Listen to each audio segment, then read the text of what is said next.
The coastal region of Portugal is popularly known as a great footballing nation, with a rich culture, fantastic tourist attractions, and captivating architecture. While it's home to some of the most amazing meals in South Europe, the crown jewel of the Portuguese nation is its deep water ports, empowering its global trade with nations across the world. But it wasn't always like that. At some point in Portugal's history, not only was their trade limited, they also encountered massive acts of aggression and plundering by French forces, who targeted Portuguese ships at a time when both nations were not officially at war. Despite being in a period of peace, French troops attacked and looted Portuguese maritime vessels, causing damage and losses. This is the story about Vasco da Gama, the man from Signs, who became the first European to reach India by sea through the Cape of Good Hope.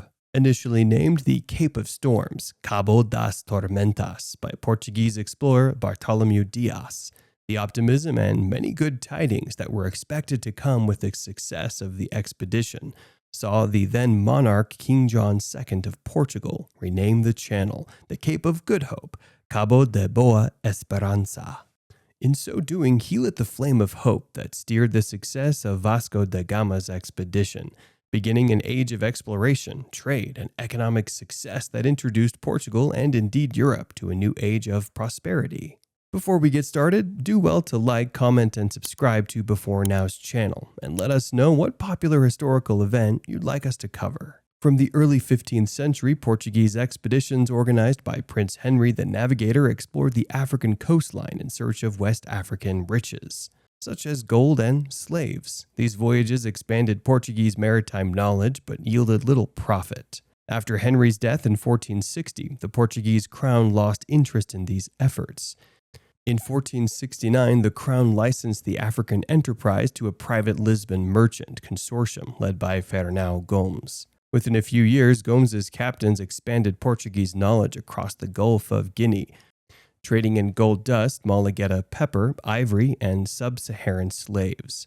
However, when Gomes's charter was up for renewal in 1474, Prince John, the future John II, asked his father, King Afonso V of Portugal, to transfer the African charter to him. The seemingly harmless request was a strategic move that would see Portugal break into the Asian trade and help Vasco da Gama make history along the way.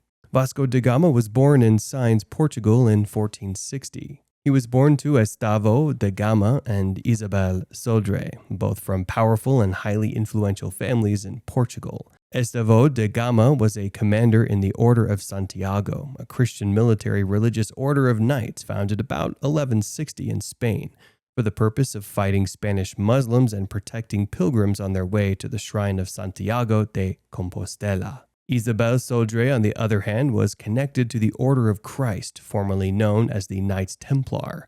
While there's no considerable detail about his early childhood, it's believed that his family's background played a large part in endearing him to influential people, such as the eventual King of Portugal, John II, setting him on his path to destiny. In due time, John II, who was a firm supporter of the order, ascended to the throne of Portugal as the new king. Solidifying his reign and expanding Portugal's economy with international trade was the topmost of his agenda. Upon becoming king in 1481, John II of Portugal set out on many long reforms. To break the monarch's dependence on the feudal nobility, John II needed to build up the royal treasury. He considered royal commerce to be the key to achieving that. Under John II's watch, the golden slave trade in West Africa was greatly expanded. One of the first things he did was to take decisive action on French forces that were attacking and hampering Portuguese shipping.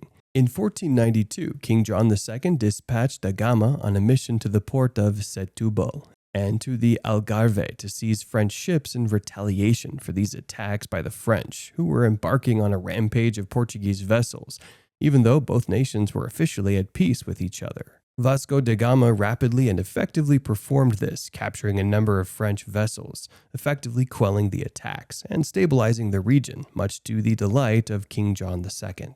King John II, however, was not done. He wanted to usher in a new and golden era for Portugal, and he knew the only hope for that was to lay in the lucrative trade lines of the East. A trade network with Asia already being explored by countries in Central Europe and the Middle East. While trade across Africa had offered immense benefits to Portugal, it didn't offer the kind of expansion to the royal coffers that King John II longed for. At this time, the Venetians had already set up and established the most lucrative Europe-Asia trade network. They had already established a strong presence in the Asian trade, and merchants like Marco Polo paving the way for mutually beneficial lucrative exchanges of goods. For centuries, the Venetians had dominated the spice trade, controlling the flow of precious commodities like pepper, cinnamon, and nutmeg from Asia to Europe, and had become the envy of other countries. Their merchants had established a network of trade routes that spanned the continent, from the bustling markets of Samarkand to the ports of China. The Venetians had a stranglehold on the spice trade, and their merchants grew wealthy on the profits. They traded not only in spices, but also silk, precious stones, and other luxury goods that fetched high prices in European markets. However, their success came at a price. Their monopoly on the spice trade had made them complacent, and they were slow to adapt to changing circumstances.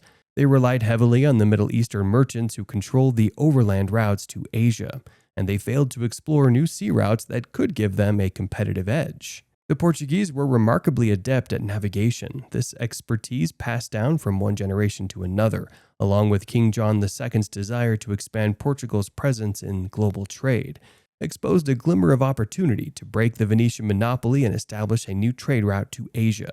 And King John II wanted nothing more than to take advantage of this. He knew that if he were able to sail around the coast of Africa to Asia, he would be able to establish a trade route undisturbed by other parties. He was eager to tap into the lucrative spice trade between Europe and Asia, which was mainly conducted over land and dominated by the Republic of Venice. The Venetians used routes through Levantine and Egyptian ports across the Red Sea to the spice markets of India. To challenge this monopoly, John II set a new goal for his captains: find a sea route to Asia by sailing around Africa. In 1487, John II sent two spies, Pero da Covilhã and Alfonso de Paiva, overland through Egypt to East Africa and India to gather information about the spice markets and trade routes. The breakthrough came when his captain, Bartolomeu Dias, returned in 1488 after rounding the Cape of Good Hope and exploring up to the Fish River in modern-day South Africa,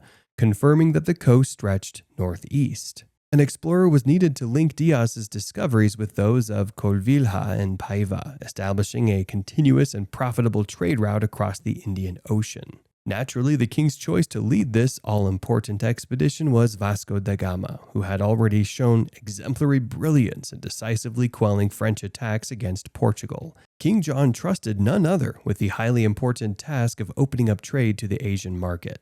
Da Gama's connection to the royal family and his experience in navigation made him the perfect candidate for the job. The king tasked him with finding a new trade route to India, one that would bypass the French and the Mediterranean Sea and bring wealth and prosperity back to Portugal. On July 8, 1497, Vasco da Gama set sail from Lisbon with a fleet of 4 ships: the São Gabriel, the São Rafael, the Berrio, and a storage ship.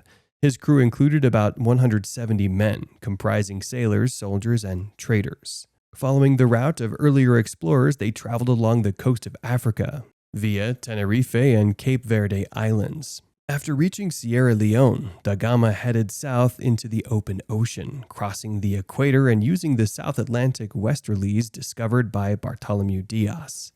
This route proved effective, and on the 4th of November 1497, they reached the African coast after more than 3 months and over 10,000 kilometers at sea, one of the longest open ocean voyages of that time. As they sailed along the African coast, they faced dangerous seas, harsh weather, disease, hunger, and thirst. Despite these challenges, da Gama's leadership kept the crew motivated. Upon arriving at Mozambique Island, part of the Arab-controlled East African coast, da Gama pretended to be Muslim to gain an audience with the Sultan. However, the modest trade goods he offered failed to impress. Suspicious of the explorers, the locals forced da Gama and his men to flee, and they fired cannons at the city as they departed. The expedition then reached Mombasa near modern Kenya, where they resorted to piracy, looting unarmed Arab merchant ships. There they also faced hostility and soon left. On the 14th of April 1498, they arrived at the friendlier port of Malindi, where local leaders were at war with Mombasa. In Malindi, da Gama hired a skilled pilot who, using his knowledge of the monsoon winds, guided them to Calicut on the southwest coast of India. The pilot's identity is unclear, but he was crucial in helping da Gama reach his destination. After nearly a year at sea, Vasco da Gama and his fleet finally reached the coast of India, landing in the port city of Calicut on May 20th, 1498. The fleet arrived in Kopadu near Calicut on the Malabar coast. Hearing about the foreign fleet's arrival, the king of Calicut, Zamorin, returned from his second capital in Ponani to Calicut. Vasco da Gama was welcomed with traditional hospitality, including a grand procession of at least 3,000 armed nairs. However, his meeting with the Zamorin did not lead to any agreements. When asked why they had come, da Gama's fleet replied, in search of Christians and spices. The gifts da Gama brought for the Zamorin, such as 4 cloaks of scarlet cloth, 6 hats, 4 branches of coral, a box with 7 brass vessels, a chest of sugar, 2 barrels of oil, and a cask of honey, were considered insignificant and failed to impress. The Zamorin's officials were puzzled by the lack of gold or silver, and the Muslim merchants, seeing da Gama as a rival, suggested he was just an ordinary pirate, not a royal ambassador. During their stay in Calicut, tensions grew between the newcomers and the locals. Da Gama requested to leave representatives behind to manage their unsold merchandise, but the king denied this request and insisted that Vasco da Gama pay customs duty in gold like any other trader. This further strained their relationship. Realizing they needed to leave before things escalated, da Gama knew they couldn't return to Portugal empty-handed. He needed to secure a trade agreement with the Zamorin or face King John II's wrath. Despite all attempts, da Gama failed to secure an agreement and, in frustration, forcibly took a few nairs and 16 fishermen with him as they departed Calicut. Vasco da Gama left Calicut on August 29, 1498, eager to head home. Ignoring local advice about the monsoon winds still blowing onshore, his fleet moved slowly north along the Indian coast and anchored at Anjadiva Island for a while. They finally set out across the Indian Ocean, however, without the help of the winter monsoon. The journey was difficult. The outward trip had taken only 23 days with favorable summer monsoon winds, but the return journey against the wind took 132 days. Da Gama's fleet reached Malindi on January 7, 1499 in terrible condition. About half of the crew had died, and many others were suffering from scurvy. With too few crewmen to manage 3 ships, da Gama ordered the São Rafael to be scuttled off the East African coast, and redistributed the crew to the remaining 2 ships, the São Gabriel and the Berrio. He also set up a padrao, a pillar marker, which is still known as the Vasco da Gama pillar today. After leaving Malindi, the journey went more smoothly, and by early March, the fleet reached Mossel Bay and crossed the Cape of Good Hope, arriving on the West African coast by April 25th. The fleet continued to Cape Verde, where the Berrio separated from Vasco da Gama's São Gabriel and sailed on its own.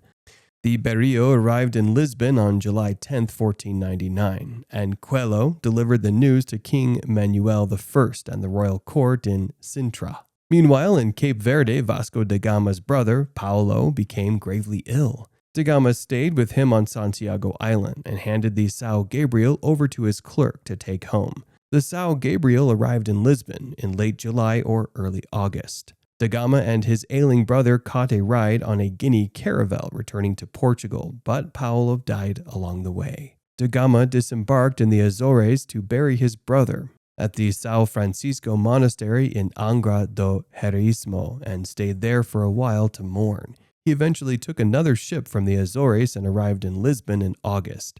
Despite his grief, da Gama received a hero's welcome, including a triumphal procession and public festivities. The expedition came at a high cost. 2 ships and over half the men were lost, and it failed to secure a commercial treaty with Calicut. However, the small amounts of spices and trade goods brought back showed the potential for great profits in future trade. Vasco da Gama was celebrated for opening a direct sea route to Asia, which would be used by yearly Portuguese India armadas. Vasco da Gama also embarked on more expeditions to Asia, preparing with even more firepower. He led a large armada to Calicut, where he bombarded the city non-stop to exact revenge for his initially fruitless campaign. Remarkably, he returned to Portugal still unable to secure any trade agreement. He took a final trip to India, eventually contracting malaria and dying in Calicut. The spice trade became a significant asset for the Portuguese royal treasury. Da Gama's voyage also highlighted the importance of the east coast of Africa, known as the Contra Costa to Portuguese interests. Its ports provided essential resources like fresh water, provisions, timber, and harbors for repairs, as well as shelter from bad weather. This historical exploration contributed to the Portuguese colonization of Mozambique.